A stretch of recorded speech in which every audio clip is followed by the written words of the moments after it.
Ok, pues miren, vamos a empezar. Ya quedamos que las anemias normo-normo se producen por disminución en el número de glóbulos rojos y que tenemos causas que son hereditarias y otras que son adquiridas. Ayer ya empezamos a ver las causas hereditarias y empezamos con la membrana. Porque los glóbulos rojos están hechos básicamente de una membrana, de hemoglobina y de enzimas. Entonces la cosa es muy fácil. ¿Qué es lo que le puede fallar al glóbulo rojo para que viva menos de lo que debe de vivir? A la membrana, que ya las vimos, o la hemoglobina, que es la que vamos a ver el día de hoy, o las enzimas. Cada una de ellas tiene un digno representante. Ayer lo comentábamos. En el caso de las de defecto de membrana, la más importante es la esferocitosis.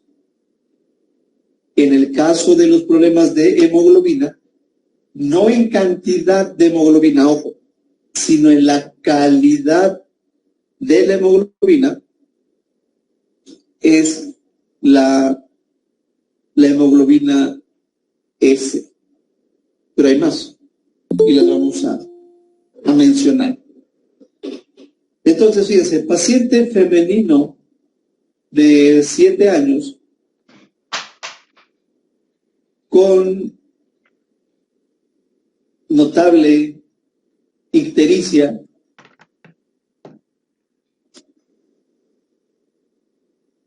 esplenomegalia, malestar general, y se le realizan unos estudios de manera urgente. Entonces, para esta pequeña de 7 años, tener 6.4 gramos de hemoglobina, obviamente es anemia. 93,33, normo. Y tiene anemia porque tiene disminución en el número de glóbulos rojos. Ese es el problema. Leucocitos sacó 13.9 o 13.900, como lo quieran ver. Plaquetas normales y, ojo, recuento de reticulocitos aumentado con una inducción de drepanocitos positiva. Y aquí es donde empieza a tomar mucho sentido lo que les voy a empezar a platicar. Esto que vamos a ver ahorita es el caso más obvio, el caso más fácil de diagnosticar, por básicamente 2 razones. La biometría es muy característica, una anemia bastante importante, y la otra, morfológicamente, también es muy característica. Pero, obviamente, el hecho de que nosotros tengamos pacientes así, lejos de sentirnos orgullosos por diagnosticarlo, que obviamente es motivo, deberíamos de preguntarnos, ¿qué estamos haciendo mal? Estos casos no deberían de existir. No porque no quisiera que nacieran esos pacientes, no, al contrario, sino más bien son la evidencia palpable de que lo estamos haciendo mal. Alguien no está haciendo su chamba, su trabajo, lo que le corresponde. Por eso va a haber casos así. Y obviamente esto da coraje, ¿no? Por eso, nuevamente, me da mucho gusto que pues sigamos aquí en la siguiente sesión para que ustedes puedan pues aprender un poquito de la experiencia de un servidor para ayudar a la gente. Entonces, fíjense, ictericia, ya quedamos ayer, que es el color amarillo. Esplenomegalia, el vaso crece. El vaso de sus pacientes crece. Y muchas de las ocasiones sufre de múltiples infartos que queda totalmente inservible. Tan es así que los doctores optan por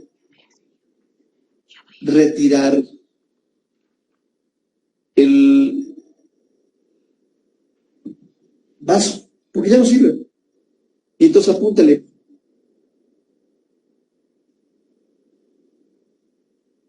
El órgano inductor de drepanocitos por excelencia es el vaso. El órgano inductor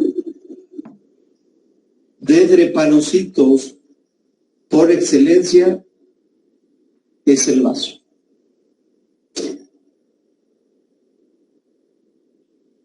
¿Por qué? Porque en el vaso la sangre queda literalmente secuestrada un cierto tiempo. Y la condición para que se formen los drepanocitos, que es lo que voy a enseñarles en un momento, la condición para que se formen los drepanocitos es que los glóbulos rojos pierdan el oxígeno. Dicho de una manera coloquial, los glóbulos rojos, por cumplir su chamba, se mueren. ¿Cómo por cumplir su chamba? Sí, su trabajo es repartir el oxígeno en el cuerpo, pero a medida que van soltando el oxígeno en su recorrido, si estos pacientes tienen esta alteración en la hemoglobina, o esta hemoglobinopatía, los glóbulos rojos van a cambiar su forma. Y van a pasar de disco bicóncavo o redondito, pues, a una forma como de plátano. ¿Otra van a ver? Miren. Es una forma característica de un drepanocito. Hipercrómico, es como un plátano, pero también esta es en transformación, también. Y la primera persona que describió esta enfermedad, que es la hemoglobina S, bueno, que hoy la conocemos como hemoglobina S, fue el doctor James Herrick, en el año de 1910, en un estudiante afroamericano, de pelito chinito, delgado, que se quejaba de crisis de dolor abdominal. Era tan notorio el dolor que sufría que literalmente hasta blanco se ponía. Entonces el doctor Herrick, al estudiarlo, observó este tipo de morfología. Y entonces el doctor decía que estos pacientes sufrían de un cuadro hemolítico severo porque tenían una alteración en la membrana de los glóbulos rojos. ¿Por qué pensaba eso? Por la foto. Este eritrocito, pues de ninguna manera es redondo. Entonces, en esos entonces, estamos hablando de 1910, pues el doctor Herrick gozaba de un buen prestigio en esos años. Y entonces la gente pensó, si el doctor Herrick, que es un genio, que es un letrado, dice que es la membrana, pues entonces pues estos pacientes tienen un problema con la membrana. Y así se quedó. De hecho, el doctor Herrick, como anteriormente mencioné, Fue la primera persona que describió la enfermedad. Años más adelante empezaron a aparecer más pacientes con estas características y obviamente aparecieron otro tipo de personas que se interesaron en la enfermedad. Y fue más o menos en el año de 1927 cuando Hahn y Gillespie retoman el artículo del doctor Herrick, porque ya tenían casos también de esta enfermedad, que era una anemia hemolítica, con esplenomegalia, con ictericia, crisis de dolor abdominal, que ya estaba muy bien estudiado el cuadro clínico. Pero resulta que estas personas pues tenían alumnos y dejaron por error la sangre en un tubo y posteriormente hicieron los extendidos. Y ese pequeño error cambió el rumbo de la enfermedad. Porque en el momento que ellos dejaron la sangre en un tubo, se dieron cuenta que se empezaron a formar más drepanocitos que en una preparación original. Entonces, en el momento de que ellos empezaban a ver más drepanocitos, generaron la idea de que seguramente el oxígeno tenía algo que ver con la deformación de los eritrocitos. Entonces, ellos diseñaron entonces algo complejo, una bomba que estaba conectada a un vidrio, a un porta, en donde por un lado extraían oxígeno y por otro lado metían nitrógeno. Es decir, hacían un cambio de gases en la muestra y se dieron cuenta de algo muy interesante. Déjame regreso a esto.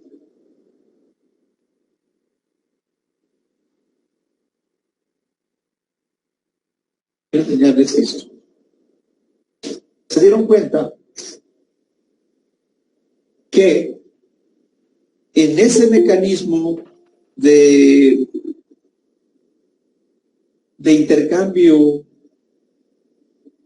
de gases, por cuestiones mecánicas, se empezaba a perder la hemoglobina de los glóbulos rojos. No sé si alcanzan a ver esto, que es como si fuera un fantasma.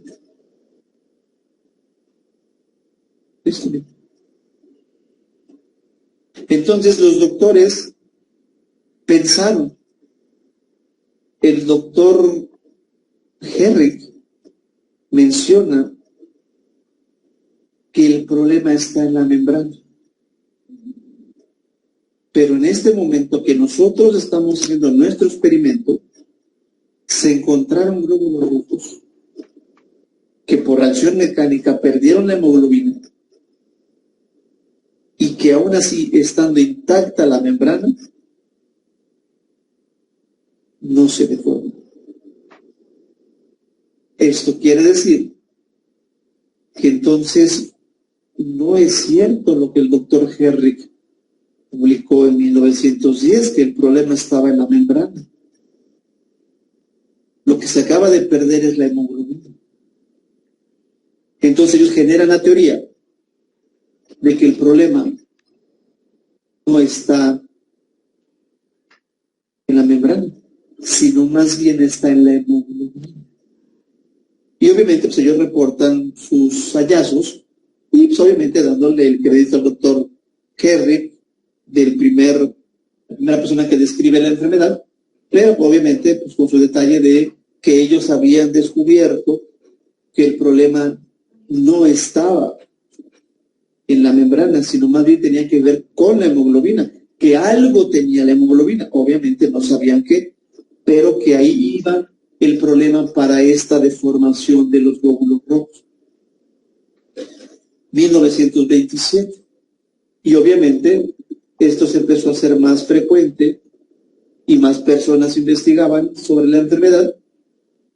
Y fue por ahí de los años de 1942, 43 aproximadamente, que había otro doctor que se interesaba en estos menesteres, que fue el doctor de ascendencia japonesa, Harvey Itano.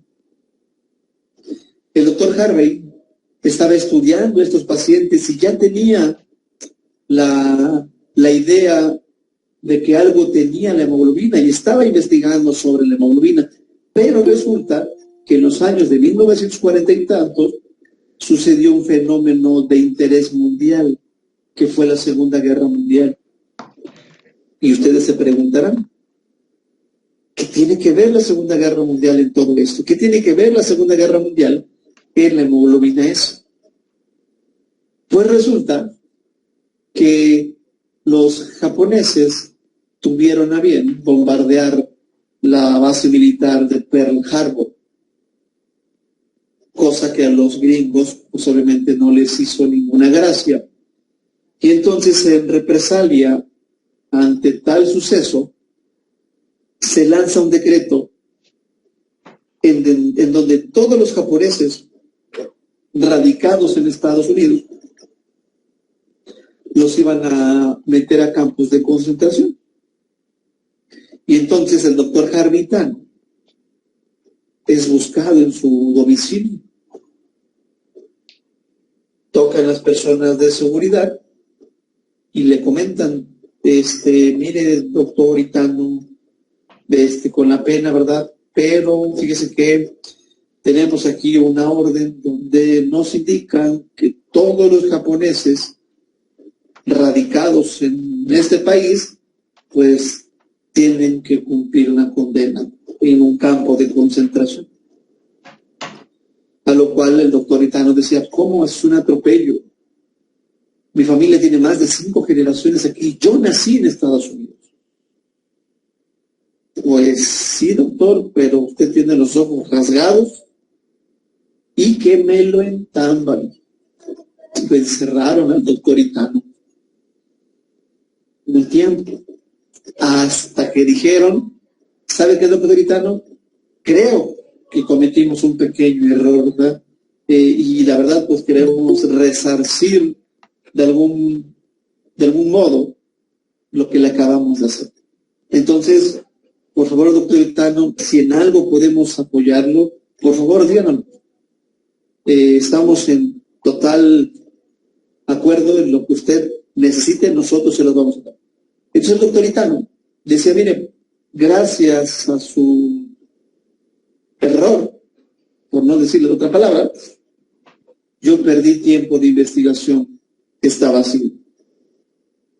Pero, ya que me quieren ayudar, ahora lo que yo necesito es que me lleven a trabajar con el doctor Linus Pauling, que trabajaba en la Universidad Tecnológica de California, en Caltech, en donde en esos años, pues era el boom, la electroforesis. Entonces, el doctor Itano decía que lo que comentaban anteriormente, Han y Gillespie, que tenía que ver con la hemoglobina, el doctor Itano le propone a Pauling someter a electroforesis este tipo de pacientes, correr la sangre de estos pacientes en esa cámara de electroforesis, pues para ver cómo se comportaba, porque ellos sabían que algo tenía que ser diferente y que muy probablemente tenían un corrimiento electroforético diferente, que de hecho ya se había corrido la electroforesis de la sangre normal y se hubiera comportado como algo así. Esto es la primera hemoglobina que se describió y se llama hemoglobina A, porque fue la primera que se describió. Se somete a electroforesis la sangre de estos pacientes y se dan cuenta que tiene un corrimiento diferente. corrimiento diferente, a lo que ellos llaman una hemoglobina lenta, una hemoglobina slow, y de ahí viene el término hemoglobina S. No viene S de la palabra cycle, viene de su propiedad de corrimiento electroforético. Si se dan cuenta, no existe una hemoglobina normal. Toda prácticamente es una hemoglobina lenta. Ese es un homocigoto para el padecimiento, que es el grave, que proviene de dos papás que son heterocigotos. Heterocigoto quiere decir un gen bueno que produce hemoglobina buena y un gen malo que produce hemoglobina mala. Más o menos las proporciones son del 50 y 50, después les haré una anotación. Pero básicamente se aprendan micha y micha, mitad y mitad. ¿Estamos? Entonces, al describir esto, se dan cuenta que la hemoglobina S tiene un corrimiento electroforético diferente. Y el doctor Itano y Pauli le dan el nombre de hemoglobina S. Estamos hablando de 1940 y tantos, ¿eh? Lo publican.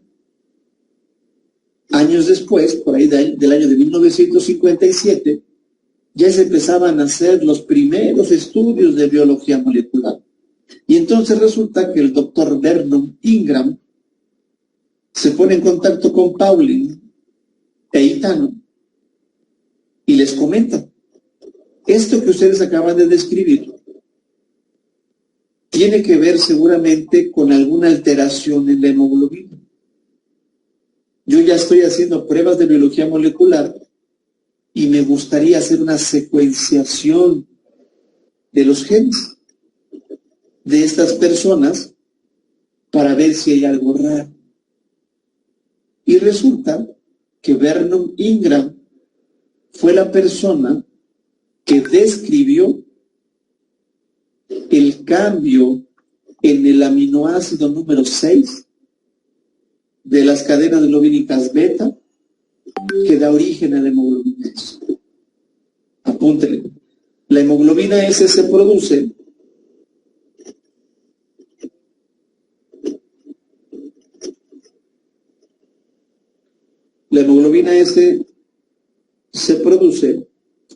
por el cambio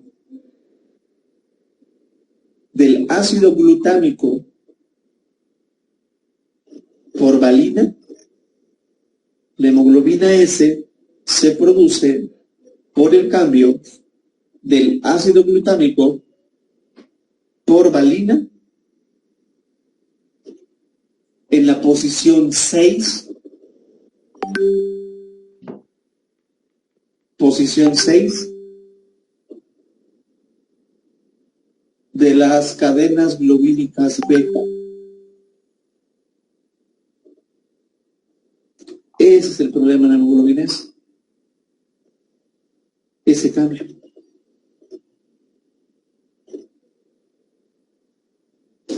¿Qué trae como consecuencia ese aminoácido diferente? Que se crean zonas de atracción.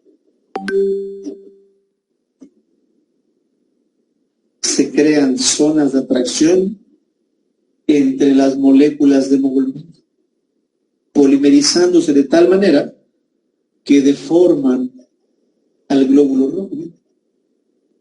Si no hacen inducciones, se los va a cargar el payaso. Ese es un mensaje de la morfología. Un ojo, otro ojo, la nariz y la boca.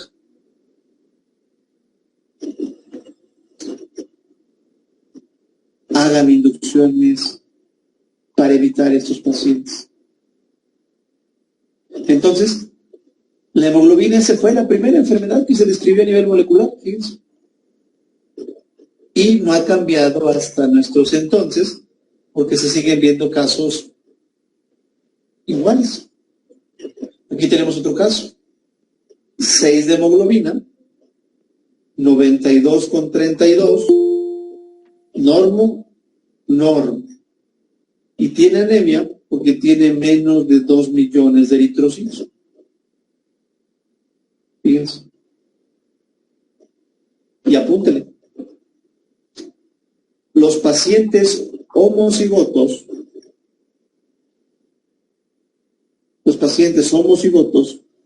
para hemoglobina S tienen hemoglobina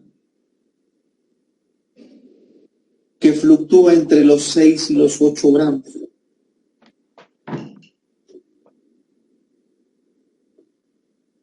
Es decir, tienen un cuadro anémico bastante importante. Y se puede llegar a morir en cualquier momento de un infarto.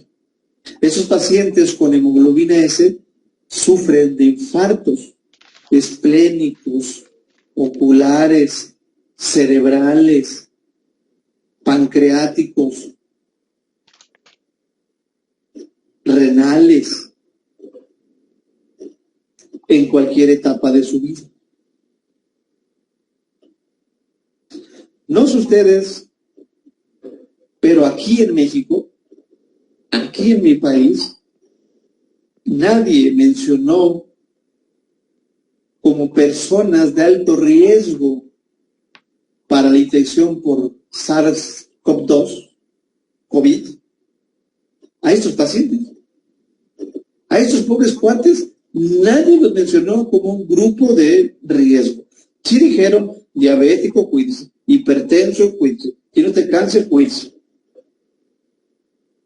¿Es usted abuelito? Cuídese. Eso sí lo dijeron. Pero nunca dijeron, oiga, ¿usted padece hemoglobina S? Sí, cuídese también. ¿Por qué?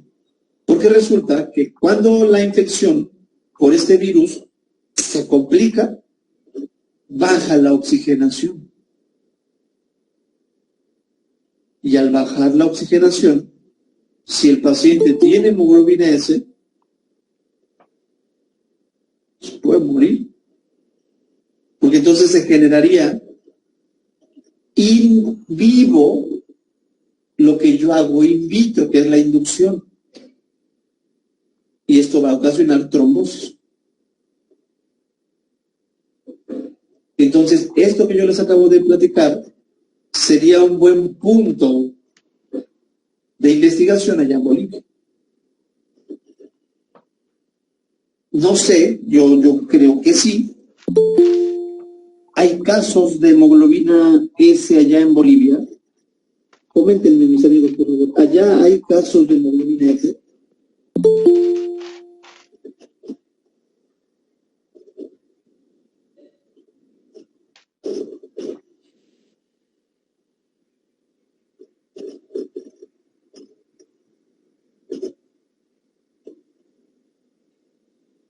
Los escucho, mis amigos.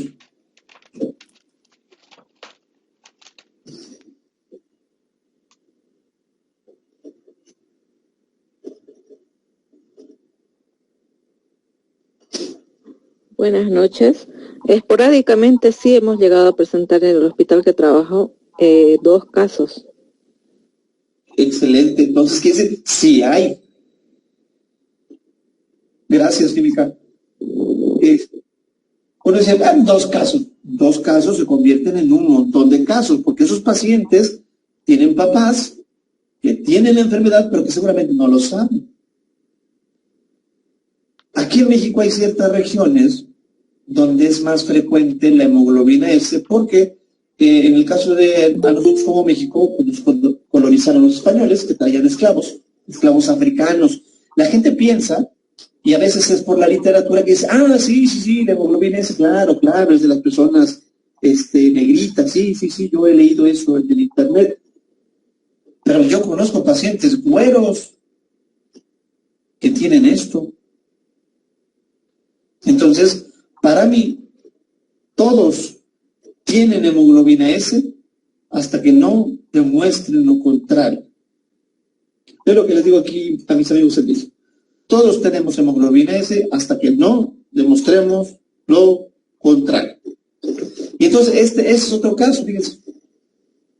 Nótese que sí es diferente a esto. Y sin embargo, ese también es un homocigoto.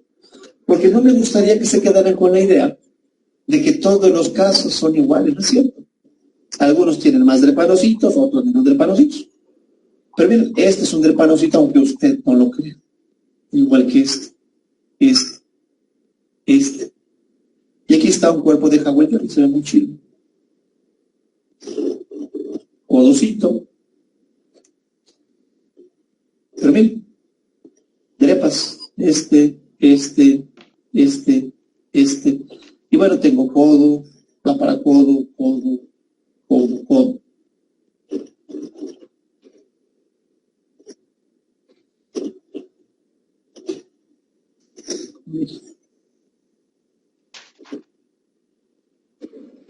Drepanocitos, codocitos. Aquí lo importante es que los vean y que los reporten. Si ustedes empiezan a ver esa morfología, lo que van a pensar es que ese paciente tiene hemoglobinas. Miren esto. Este es un drepanocito, aunque ustedes no lo crean. Parece otra cosa, pero es drepanocito. Cosas curiosas de la morfología. Por eso es chido ver al microscopio. Se encuentra uno cada cosa. Pero bien, drepa.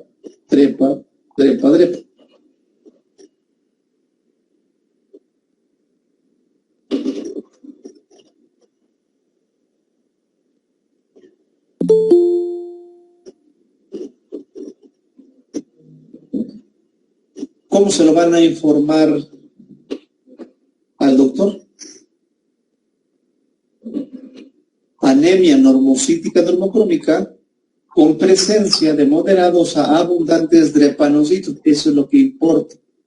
Codocitos y ocasionales cuerpos de Howell-Jones. Si los ven, si no, no pasa nada. Lo más importante es que reporten drepas. Y que, de acuerdo a lo que ven, sugieren realizar electroforesis de hemoglobina y estudio familiar porque ustedes quieren confirmar o descartar una probable hemoglobinopatía S homocigota o anemia de células falciformes o anemia drepanocítica, como ustedes le conozcan. Esa morfología que les acabo de enseñar es prácticamente un hecho, que es un homocigoto para el padecimiento. Pero necesito la confirmación. ¿Con qué? Con la electro. Ayer me preguntaban, electroforesis. Seguramente a alguien allá en su país se le ocurrió la idea de hacer un laboratorio de referencia. Aquí en México tenemos laboratorios de referencia. Pruebas que ningún laboratorio hace, hay laboratorios que sí las hacen y se convierten en un laboratorio que nosotros llamamos un laboratorio de referencia. Yo no la hago, pero sí sé quién la hace. Entonces ahí es donde ya se vuelve rentable algunas pruebas. Yo montarla a lo mejor no me conviene. Pero si alguien dice, bueno, si tú te llega una cada año, no te va a convenir. Pero yo voy a hacerla. Entonces, seguramente, hablando a nivel país, pues puede ser rentable. A lo mejor al mes tiene 10, ya sale, ya es algo rentable. O 5 al mes, ya la hizo. Ya es algo rentable. Porque donde ustedes encuentren esto, dice ahí, se sugiere realizar estudio familiar. Si este paciente tiene esta morfología, es obvio que es un homocigoto. Y si es homocigoto, papá y mamá tienen hemoglobinas. Oye, pero se ven bien, pero no están bien. Oye, pero la biometría que les hice son normales. Pues por eso es la inducción. Y se pueden evitar un montón de broncas. Entonces sí me gustaría que ojalá mis queridos hermanos puedan incluir una inducción a estos pacientes. Porque entonces se darán cuenta que la hemoglobina S sí existe, pero desafortunadamente la gente conoce la enfermedad gracias a los casos graves. No la conoce gracias a los casos no graves.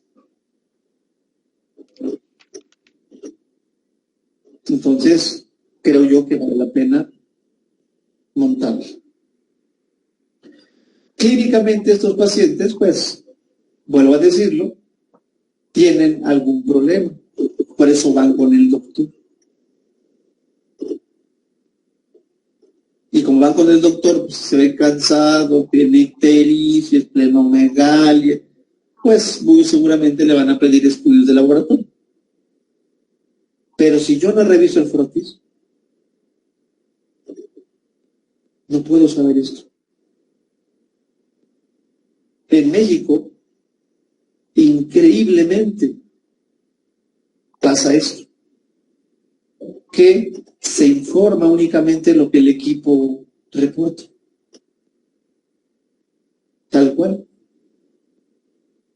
Y entonces, si yo reporto lo que el equipo me da, pues no estoy haciendo un diagnóstico. Entonces, los flamantes diagnósticos aquí en México se quedan como anemia en estudio, síndrome anémico, anemia hemolítica de origen a determinar, y ya. Y obviamente esta cosa tiene un origen. Y ese origen se puede saber si nosotros hacemos extendidos. Por muy bueno que tengan el equipo que ustedes puedan llegar a manejar, no dice la verdad absoluta. Tienen que ver a microscopio. Y entonces, ya vimos los defectos de membrana y resulta que aquí ya entramos a las alteraciones en la hemoglobina. Y se llama hemoglobina S. Pero también está la C, la SC, incluso hemoglobinas inestables, que son bastante raras. Pero bueno, estamos hablando de ya alteraciones en la hemoglobina, y esta es la más importante. A mí en México, aquí en México me gusta mucho la música de banda. Yo sé que a lo mejor allá no suena, pero bueno, si ustedes tienen la oportunidad de ir al internet, hay canciones que siempre tienen algo que ver con la hematología. Hay grupos de banda aquí en México, como la Arrolladora, bueno, si se dice la Arrolladora, se llama la Arrolladora Banda Limón de René Camacho, ya el nombre largo. Ellos tienen una canción que literalmente dice, pero ya es muy tarde, el mal ya está hecho. Pues sí, ya cuando el paciente está así, anémico, ictérico, con células que parecen plátanos, pues sí, ya para qué. O sea, yo lo diagnostico, pero ya para qué, el mal ya está hecho, ya es muy tarde. Qué bueno que lo diagnostico, porque eso es de agradecerse. Pero les vuelvo, hasta coraje me da. Me da coraje. Lejos de emocionarme, hasta coraje me da. Porque sé que no estamos haciendo la chamba. No la estamos haciendo. Ahora, estamos hablando de las anemias hemolíticas, ¿no? Hay otra banda aquí en México, que a lo mejor y posiblemente allá también suene, que se llama la banda MS. Y hay una canción que dice, el color de tus ojos despertó mi interés. Pues cómo no, hay gente que se pone ictérica, amarilla, cómo no me va a llamar la atención. Y también me gusta la música norteña, o sea, esa es banda. Hay otro género que se llama norteño y se llama El Poder del Norte. Y hay una canción que versa que Diosito te perdone. Y esto es porque hay veces que sí tengo la posibilidad de hacerlos extendidos y sin embargo no los hago. Porque me da hueva, me da flojera. Bueno, ahí tienen su canción. Escúchenlas. Están chidas. A mí a la persona me gusta mucho la música de rap. Siempre hay algo que sacarle a la música que me puede ayudar a aprender algunas cosas. Entonces les decía yo, un paciente normal tiene una electroforesis, pues normal. Si nosotros dijéramos las cantidades, diríamos, la gente normal tendría 2% de A2, 98% de A. Está chido, está normal. Pero el homocigoto tendría su 2% de A2, que es normal, pero el 98% de S. Los pacientes homocigotos tienen más del 97% de hemoglobina S. 0 de hemoglobina A. ¿Por qué? Porque los dos genes los tiene malos, pues un homocigoto. En el caso de los heterocigotos, sigo teniendo mi 2% de A2, pero puedo tener, ojo y apúntele, los heterocigotos para hemoglobina S tienen del 35 al 50% de hemoglobina S. El heterocigoto para hemoglobina S tiene del 35 al 50% de hemoglobina S. Y ahí simplemente es jugar con las poblaciones. Yo puedo decir 2, 48, 50. 2, 38, 60. No se lo van entendiendo. 2, 43, 55. Ya en una cuantificación, pues. Pero los heterocigotos tienen del 35 al 50. ¿Qué es lo que pasa? Y ya lo mencionamos, que estos pacientes tienen el cambio del ácido glutámico cambiado por valina. Es decir, cambió adenina por timina. El cambio en esa base nitrogenada da broncas. Ahora, si el glutámico cambiara por lisina, se llama hemoglobina C. Y aquí cambio guanina por adenina. Un poquito más adelante hablaremos de eso. Pero lo más importante y lo que sí da broncas es esto. El glutámico cambie por valina.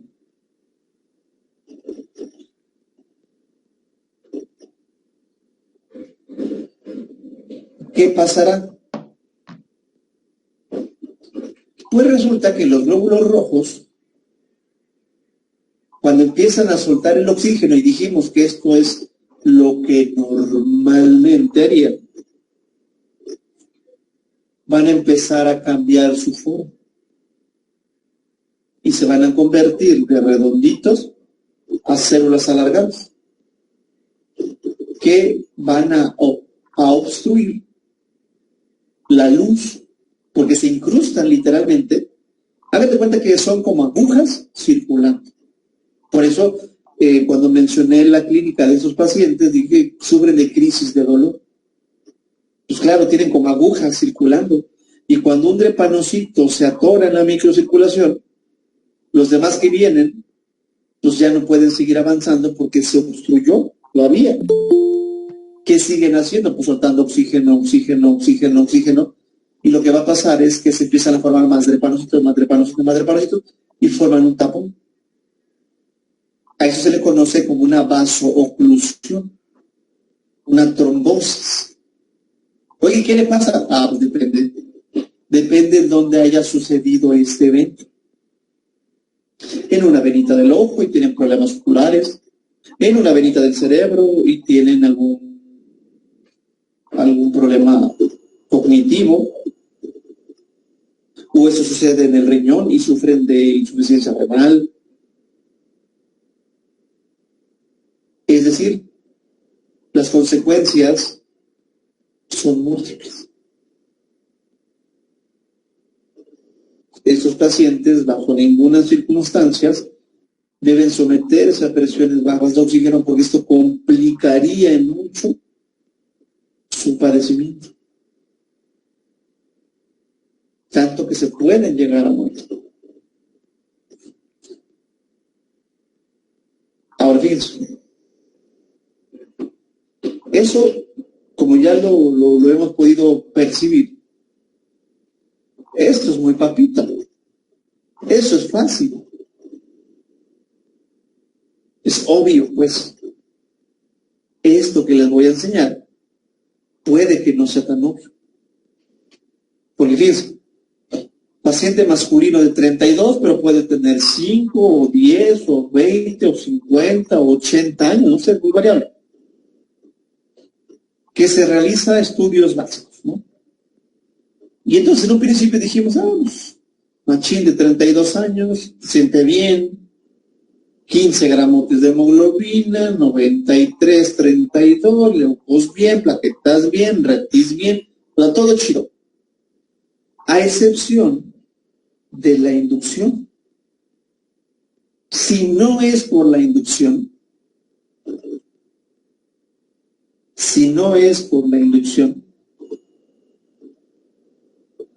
yo no sabría que este paciente tiene algo. Por numeritos. Y aquí está el detalle. Porque como es una biome normal, pues yo pensaría, pues está bien, ¿no?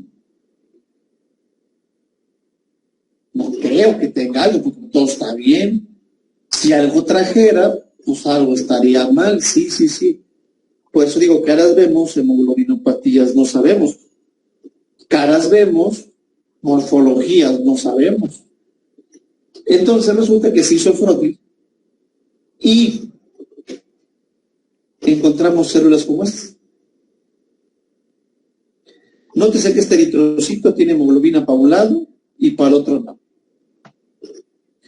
Eso se llama polimerización de la hemoglobina, que si ustedes le quitan esta, todo lo demás es normal.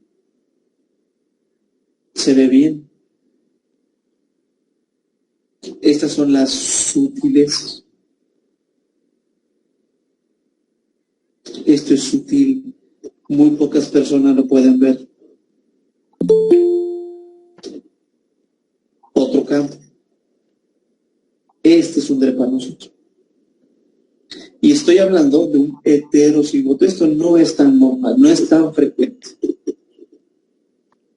Por eso se los muestro. Miren esto. Es una plaqueta.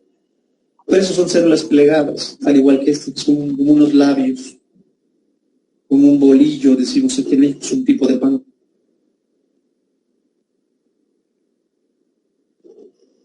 Eso puede llamar mi atención.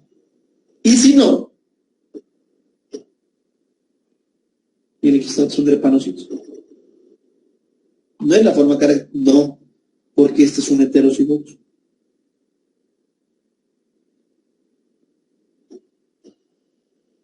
Pero si no quiero confundirme, voy a hacer la inducción.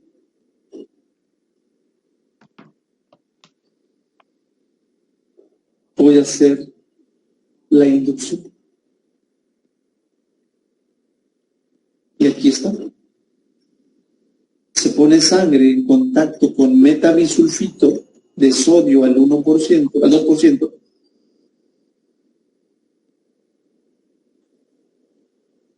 Metabisulfito de sodio que se prepara 0.1 gramos en 5 mililitros de agua destilada. 0.1 gramos, o sea, es nada en 5 mililitros de agua destilada. Pongo en un porta una gota de la sangre y una gota de mi solución de metabisulfito.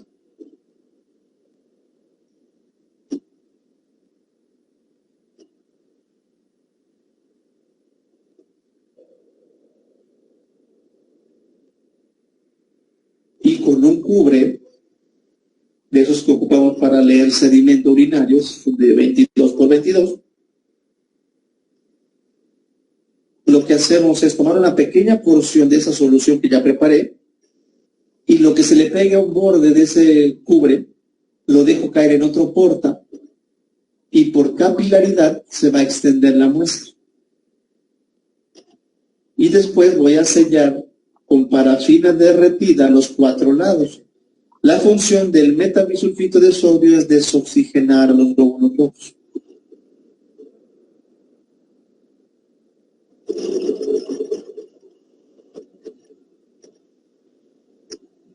¿Para qué? Para favorecer esto.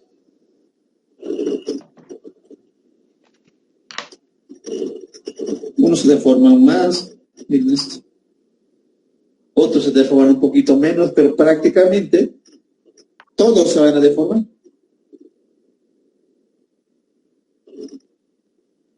Y entonces yo reportaría inducción de drepanocitos positivos o negativas, según sea el caso.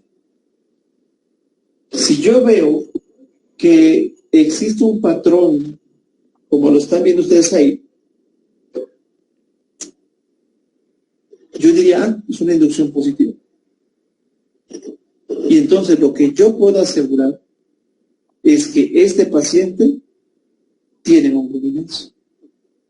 Hágale como quiera, pero este paciente tiene hemoglobina S. Lo que no sé es si es puramente S, porque se puede combinar con la hemoglobina C y dar hemoglobinopatía SC, por ejemplo. Pero de que tiene S, tiene S. De ahí la importancia de hacer la electroforesis. Entonces, ¿cómo lo van a reportar? Citometría hemática normal, a la revisión microscópica se observan ocasionales eritrocitos con hemoglobina polarizada. En ese caso se observan drepanocitos, que aunado a un resultado positivo de inducción, sugiere el diagnóstico de una probable hemoglobina S heterocigota. Eso sí lo puedo decir. ¿Y qué sugiero? Electroforesis de hemoglobina y estudio familiar.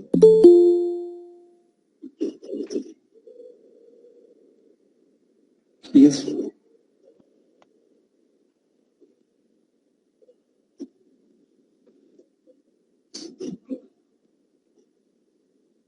Así se sugiere el reporte. ¿Qué es lo que sigue? Usted, mi querido pacientito, ya determinamos que tiene hemoglobina S por la inducción. Sugiero, no se exponga a presiones bajas de oxígeno. ¿Cómo? Sí, no se le vaya a ocurrir a usted treparse una montaña, escalar una montaña. No lo haga, compa. Porque lo que yo hice in vitro le puede pasar in vivo. Esta es una prueba que son estudios baratos, porque la neta es barato. Incluso valdría la pena. En México tampoco se hace, obviamente.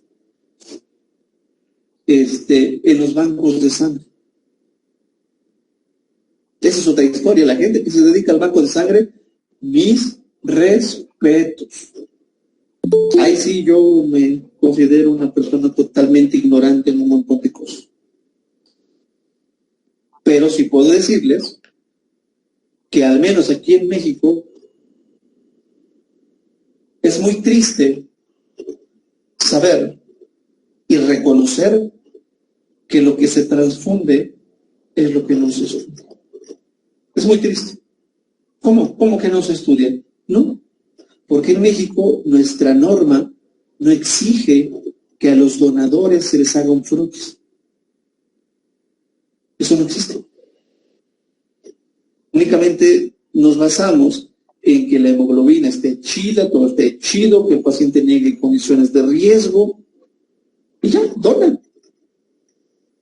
Y claro, le hacen serología para VIH, sífilis, chagas, hepatitis, lo que usted quiera. Pero no revisan la sangre.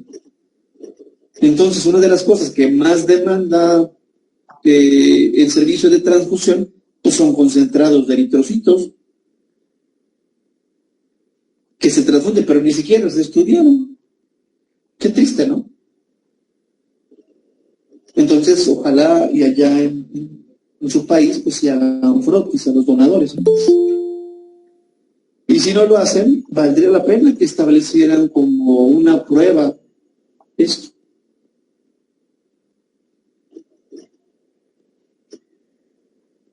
Valdría la pena. Sí, porque puede representar un riesgo para la persona que va a recibir la sangre. Y lo que yo quiero es ayudarlo, pero lo puedo perjudicar. Entonces, dice, es importante esto porque acabo de decir que estas personas que tienen hemoglobina S, el homocigoto ni hablamos, eso ya se pone mal. Pero un heterocigoto que no lo sabe, vuelvo a decir, no se debería exponer a presiones bajas de oxígeno, como que te le pasa una montaña. No debería ni siquiera treparse a una avioneta para aventarse en paracaídas. Porque las avionetas no vienen presurizadas.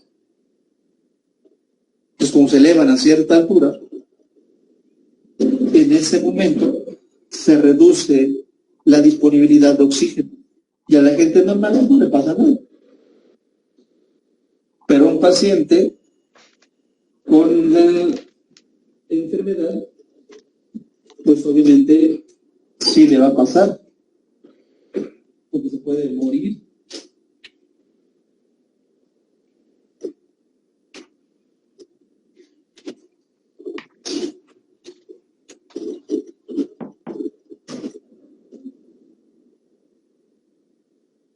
Puede morir.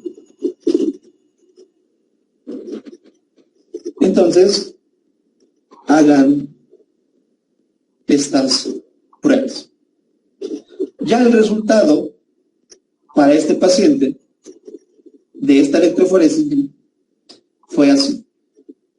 Su 2% de A2, que eso es normal, este paciente tuvo el 42% de ese y el 56% de A1. Y ya dijimos que los heterocigotos tienen del 35 al 50. Por eso este paciente tiene hemoglobina S heterocigoto.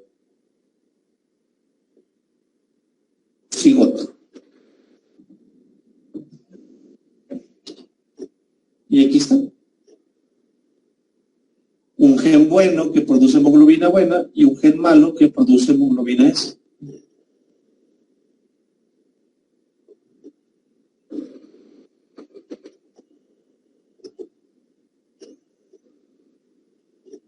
Este fue un estudio familiar de un caso que tuvimos. Este es el paciente, esta es la mamá, este es el papá y este es el otro hijo. Y las de los extremos son controles. Un control de una sangre normal, en donde claramente podemos ver que el paciente tiene hemoglobina S y lo heredó del papá.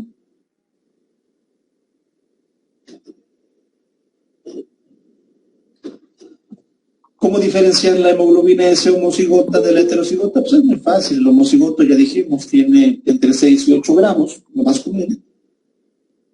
Y los heterocigotos tienen hemoglobina normal. Drepanocitos sí se ven un montón. Aquí prácticamente no. Codos sí se ven, aquí rara vez se ven. En ambos casos la inducción es positiva. Pero bueno, ya en la electroforesis es más del 97% y del 35 al 50. así los podemos diferenciar.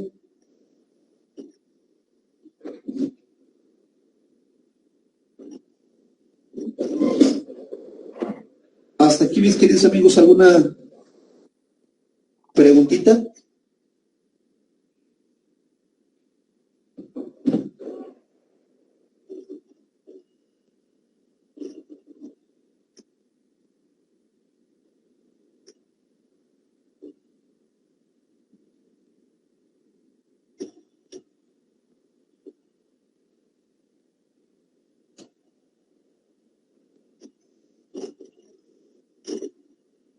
Ok. Siguiente caso. Igual masculino, 16 años, otra biome, perfectamente normal. Incluso inducción de drepanocitos negativos. Pero se hace el frotis. Quiero que noten que se ven un montón de codocitos, pero un montón. Pero incluso también se llegan a observar células como esta, que se llaman células plegadas, que ya los habíamos mencionado anteriormente, o eritrocitos plegados. Este otro caso. Son muchos codocitos. Este otro caso. Células plegadas.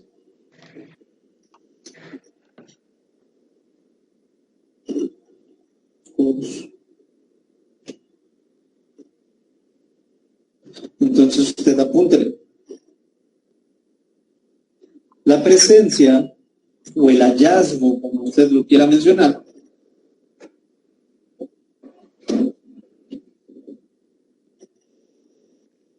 de codocitos y células plegadas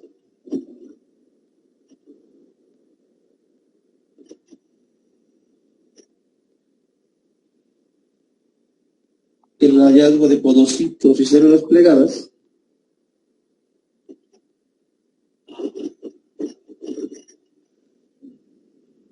sugiere hemoglobinopatía.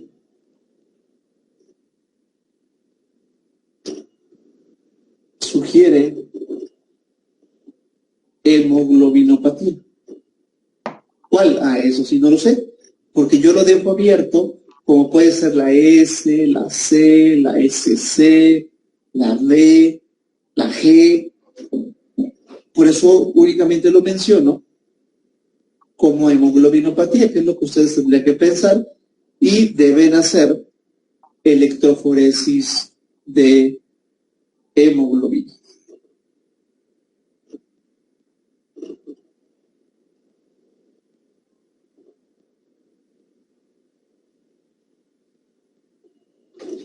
Entonces usted le va a decir al doctor, ¿sabe qué?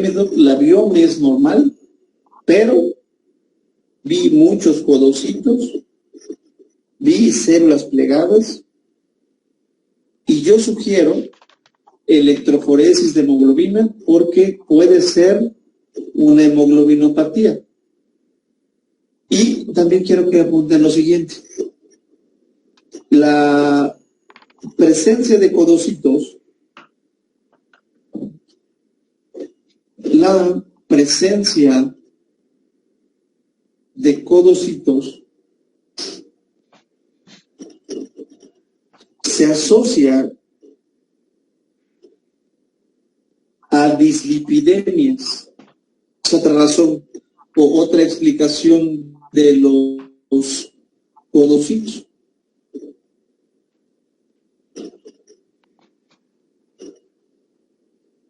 Se asocian a dislipidemias. Básicamente me refiero al aumento de colesterol. Una persona que sufre de colesterol alto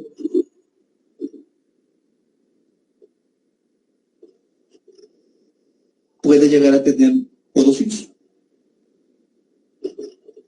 porque se incorpora más colesterol a las dos hemicapas de la membrana del glóbulo rojo, y entonces la membrana le queda guanga y se forma el codocito. Esa es una opción. Otra opción es que el paciente tenga alguna obstrucción hepática.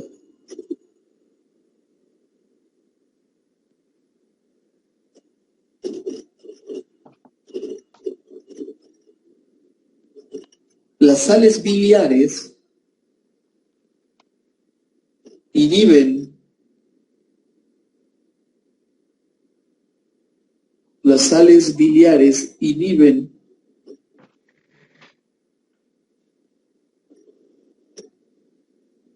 la función de la lecitin-colesterol aciltransferasa. Las sales biliares inhiben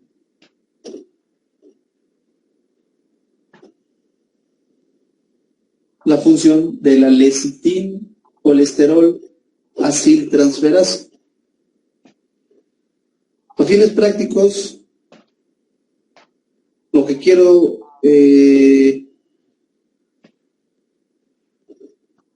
decir es que ya sea porque el paciente tenga aumento de lípidos o que tenga deficiencia o buena inhibición más bien de la lecitin-colesterol aciltransferasa, pues se le pega el colesterol y el resultado pues es el mismo, presencia de conocidos. Y si no, aunado a las células plegadas, ustedes van a pensar en alguna hemoglobinopatía.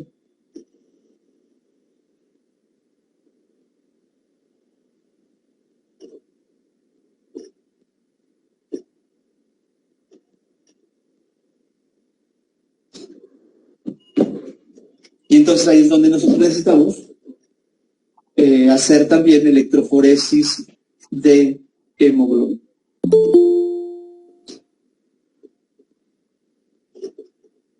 Y es lo que acabo de mencionar.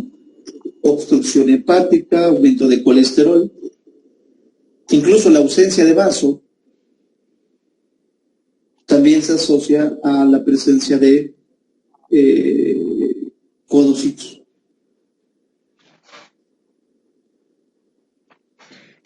Y aquí está el resultado de la electroforesis. Entonces apúntenlo.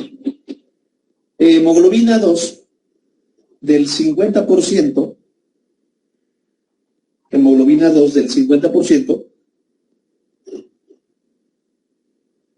es diagnóstico de hemoglobina C. Se le dice que es hemoglobina 2 en el corrimiento electroforético porque ahí es donde migra. Pero yo sé que por cantidad no es hemoglobina 2 porque lo normal es del 2 al 3%. Entonces, ¿qué quiere decir? Que entonces debe ser otra hemoglobina que corre ahí.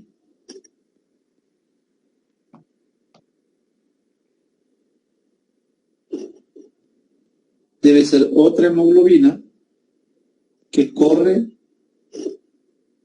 ahí. Pero por cantidad no es. Por eso acabo de decir hemoglobina 2 del 50%, eso se llama hemoglobina C. Y ya dijimos que la hemoglobina C se produce por el cambio de ácido glutámico por lisina. Lisina. En la posición 6 de las cadenas globínicas web. ¿Es grave? No. Pero sí tiene alguna alteración del paciente.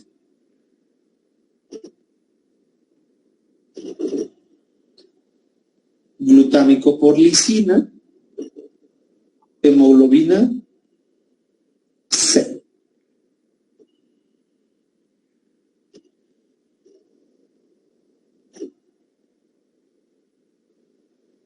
hay homocigoto para hemoglobina C y hay heterocigoto para hemoglobina C. Los pacientes más comunes, y realmente esta no es tan frecuente, bueno, al menos aquí en México es muy poco frecuente, no sé allá. De ahí la importancia de que ustedes empiecen a hacer frotis, inducciones, porque pueden empezar a diagnosticar algunas otras hemoglobinopatías. Entonces los pacientes, el homocigoto sí tiene anemia. La hemoglobina 2 en la electroforesis es del 100%, mientras que el heterocigoto dijimos A2 del 50, A1 del 50.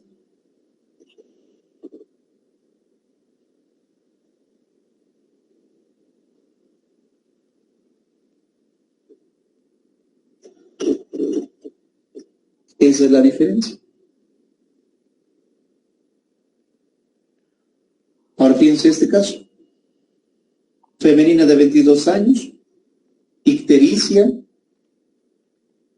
palidez, esplenomegalia, y que la transfunden pues periódicamente. Entonces, femenina de 22 con 7 gramos de hemoglobina, obviamente es anemia. Pero fíjense, 72 es micro, concentración de 4 letras hipo, microcítica, hipocrómica. Pero también tiene pocos eritrocitos. Es decir, esta paciente tiene anemia por dos mecanismos, la microcitosis y la hipocromía, y aparte porque tiene eritros disminuidos. Eso agrava el caso. Inducción positiva. Retis altos. Frotis. Drepanocito. Codos. Drepanocito. Célula plegada. Codos.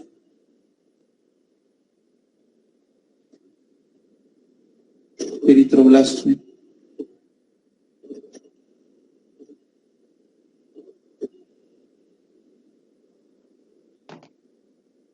Como la inducción es positiva, ya por solo ese hecho, yo ya sé que tengo que hacer electroforesis.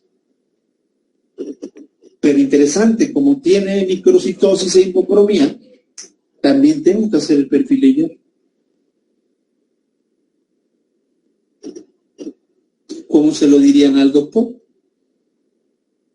Pues anemia microcítica hipocrómica con presencia de codocitos, drepanocitos, células plegadas, eritroblastos, y que sugieren cinética de hierro, electroforesis de hemoglobina y estudio familiar, porque pudiera ser un cuadro talasémico asociado a hemoglobinopatía S. ¿Por qué digo hemoglobinopatía S? Porque tiene la inducción positiva. ¿Por qué pensaría posiblemente en alguna talasemia? Porque tiene microcitosis e hipocromía. Aquí simplemente es hacer lo que ustedes ya saben. Dijimos desde el primer momento en que nos vimos, siempre que exista microcitosis e hipocromía con o sin anemia, debo sugerir cinética de hierro. Todas las biomas me llevan a inducción de drepanocitos. Y así empiezan a elaborarse los diagnósticos, poco a poquito. Entonces, se le hizo una cinética de hierro a esta paciente y fíjense, tiene hierro altísimo. Ferritina alta, saturación al 100%. Y esto es compatible con una talasemia. Sí hizo electroforesis de hemoglobina. Y tiene, fíjense, 73% de ese, pero también tiene el 4% de A2. Tiene el doble de lo que normalmente tendría que tener. Entonces, por este lado, se llama beta-talasemia, porque dijimos que las talasemias beta se diagnostican cuando la hemoglobina 2 está entre el 4 y el 7%. pero aquí también tiene hemoglobina S. Entonces, este paciente tiene S-beta-talasemia.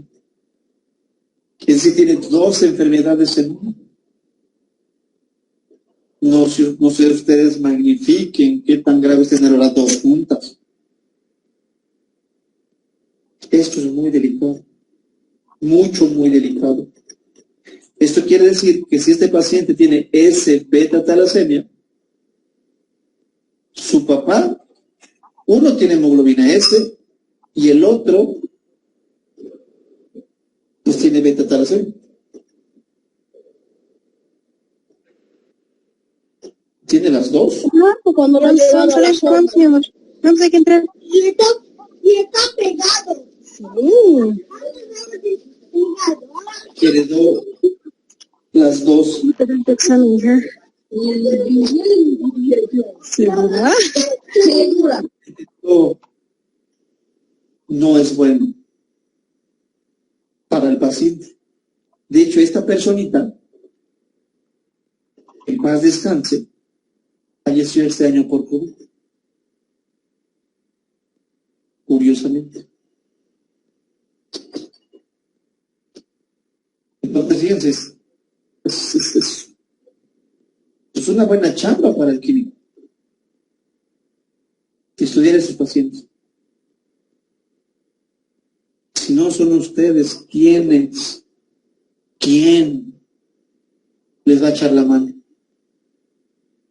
Nadie. Nadie. Por eso me da mucho gusto que usted sacrifique su tiempo por estar aquí. Porque usted puede estar haciendo cualquier cosa y sin embargo está aquí, escuchando. Gracias. Diagnóstico diferencial, pues, por hemoglobina, pues ahí se van dando, Se van dando. Pero, ya la electroforesis da el diagnóstico diferencial.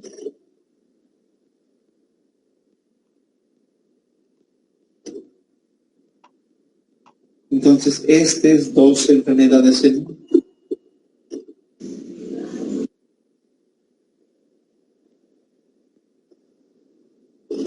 Creo que hay mucha chamba que hacer allá afuera.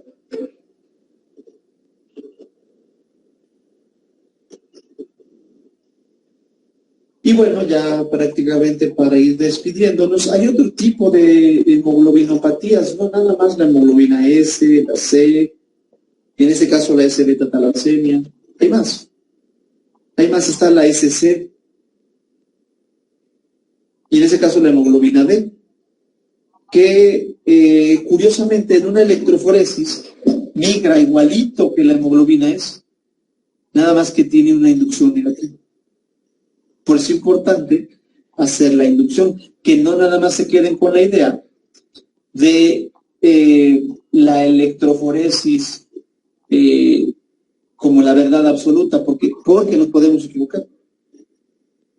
Y entonces ya se sabe que la hemoglobina D se produce por la sustitución del aminoácido 121, que puede ser cambiado el glutámico, fíjense, el glutámico es la bronca, puede ser sustituido por glutamina, por alanina, por valina, y todas esas se denominan como hemoglobina D. Esto yo no lo sabría hasta que no hago un estudio de biología molecular. Lo que sí puedo saber es que no es hemoglobina S porque tienen una inducción negativa, aunque por electroforesis se parezca a la hemoglobina S. Tienen biome normal y tienen también presencia de codocitos, como pudieran ver en un heterocigoto para hemoglobina S. También tenemos la hemoglobina G.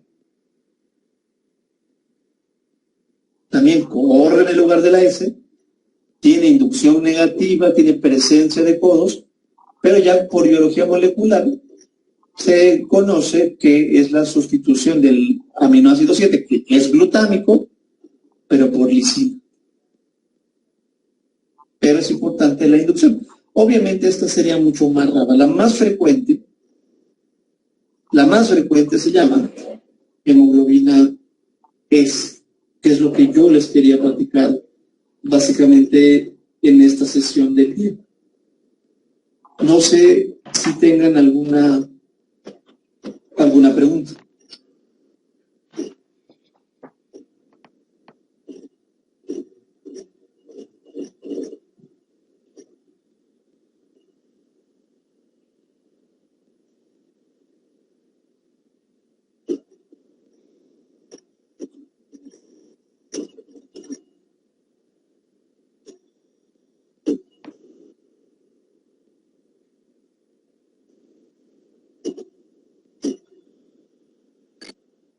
Buenas noches. Hola, señorita Walsh. Tal vez podría volvernos a indicar un poquito más sobre la técnica de la inducción. Si el reactivo lo podemos conseguir, o sea, comprar algo, tal vez vendan alguna importadora, o es que lo podemos preparar. No, el reactivo, lo tendrían que comprar, es una sal. Sugiero, bueno, acá en México lo que un servidor ocupa, la marca es JT Baker, pero muy seguramente debe de haber algunas otras marcas que tengan ese reactivo, metabisulfito de sodio. Y entonces en la técnica de preparación se tendría que colocar 0.1 gramos del metabisulfito, 0.1, en 5 mililitros de agua destilada. Ese ya es el reactivo preparado. De esa solución ustedes van a colocar una gota en un porta y sobre esa gota ponen una gota de sangre del paciente que ustedes van a estudiar, que en este caso pues serían todos, ¿no? Lo mezclan con el borde de un cubreobjetos de esos chiquitos de cuadrito, suavemente lo homogenizan y lo que se le pegue a uno de esos bordes, como que lo dejan caer sobre la gotita, unas gotas, y lo que se le pega a un borde, lo dejan caer con cuidado en otro porta y por capilaridad se va a extender esa muestra.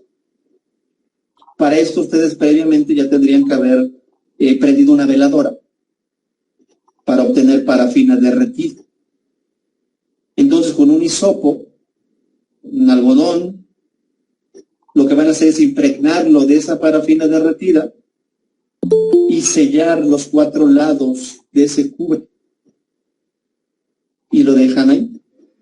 Y lo revisan al microscopio en el objetivo de 40, a los 30 minutos, a la hora, 2, 4, 8. Con la intención de ver si se deforman o no los eritrocitos. Y entonces ya pueden reportarlo como positivo o negativo. Esa es la técnica de inducción, pero sí tendrían que comprar su reactivo, es una sal. Gracias. Y una consultita más. Dígame. ¿A qué tiempo sería lo correcto informar? O sea, hasta las 8 horas, si no presenta nada, ya lo informamos como negativo. Mire, en la experiencia, y fíjese que sí tengo ya bastantes casos, yo me he percatado que las personas que tienen hemoglobina S, a la hora ya tienen una cantidad importante de drepanocitos. Entonces, simplemente si a la hora no se ven, si a las 2 horas no se ven, poniendo como máximo unas 3 horas, si no se han deformado, siguen redonditos, esto ya se considera como negativo. Ya no se van a inducir. Esto es más o menos rápido en los pacientes que realmente tienen hemoglobina S.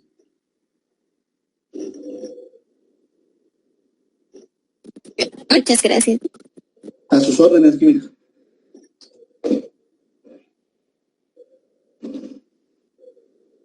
¿Alguna otra preguntita, mis amigos?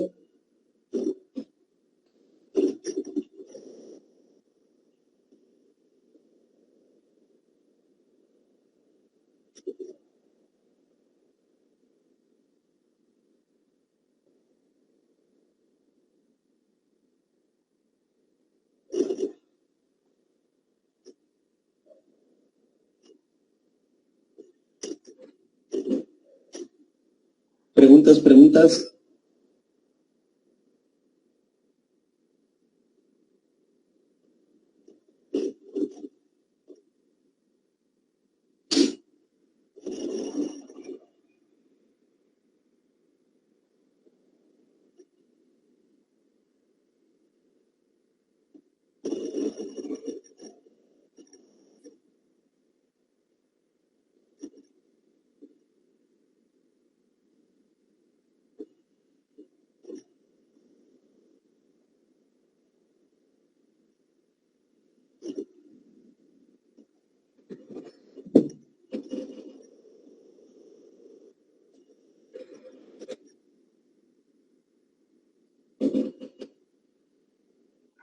Preguntas, mis amigos.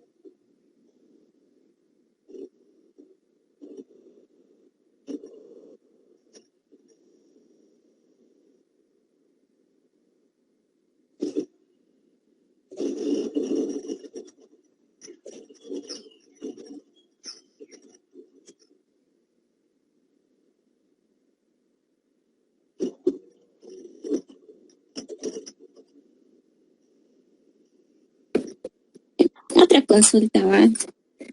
En el caso del frotis, ¿podríamos confundir tal vez los drepanocitos con los eliptocitos hipocrómicos?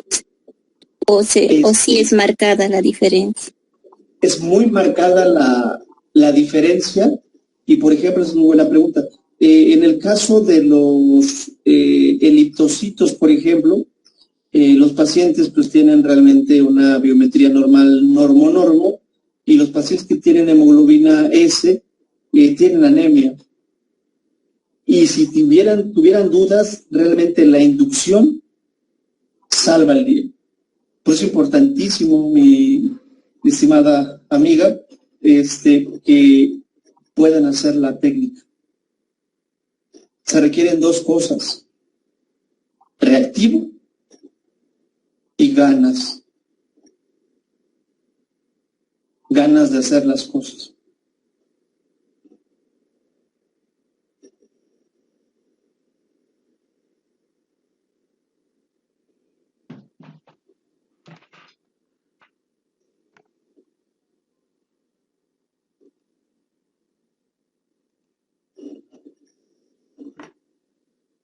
¿Alguna otra pregunta? Gracias. No, de nada. En el caso de la sal, aquí en Bolivia, ¿lo encontraríamos tal vez en una importadora o tal vez esa sal se utiliza en algo así, en otra cosa? De hecho, es un conservador. Yo creo que lo podrían conseguir pues sin ninguna bronca con aquellas personas que ustedes le proveen de su glucosa, colesterol, triglicéridos, porque es una sal. Entonces sería cuestión de preguntarle a las personas que les llevan reactivos que si se los puede conseguir. Ya ellos verán si se lo consiguen con otro proveedor. No creo que sea tan complicado conseguirlo.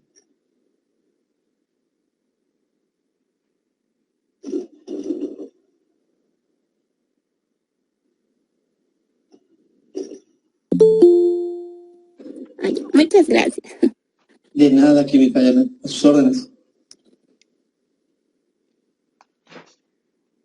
Buenas noches. Hola, Química, buenas noches. En el caso de no conseguir acá, mañana vamos a preguntar si es que traen las importadoras. ¿Nos podría dar algunos datos, tal vez para que ellas podamos conseguir a través de la importadora de allá? Ok, mire, si quiere, el día de mañana que esté yo en el laboratorio, les hago llegar a través de nuestro amigo David la foto del reactivo y de la marca, las especificaciones para ya ver si con una foto pudiera ser más fácil conseguir. Sí, por favor, para que podamos conseguir el reactivo. Sería Sí, de claro. mucha ayuda. No, pues yo encantado de este detalle. Gracias. A sus órdenes.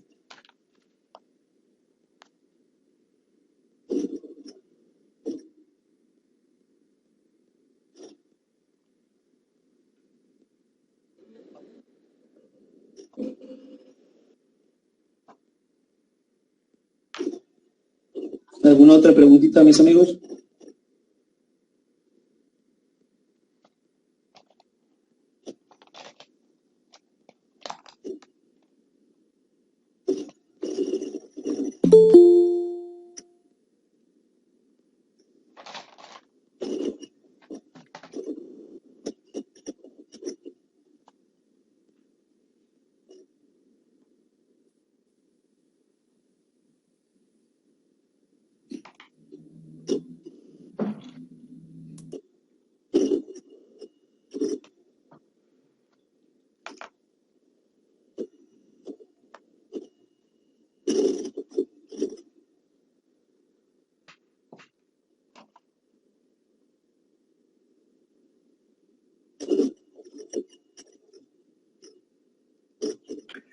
Una vez más, agradecerte por tu tiempo y la excelente exposición que has brindado a nuestros participantes en la aula virtual.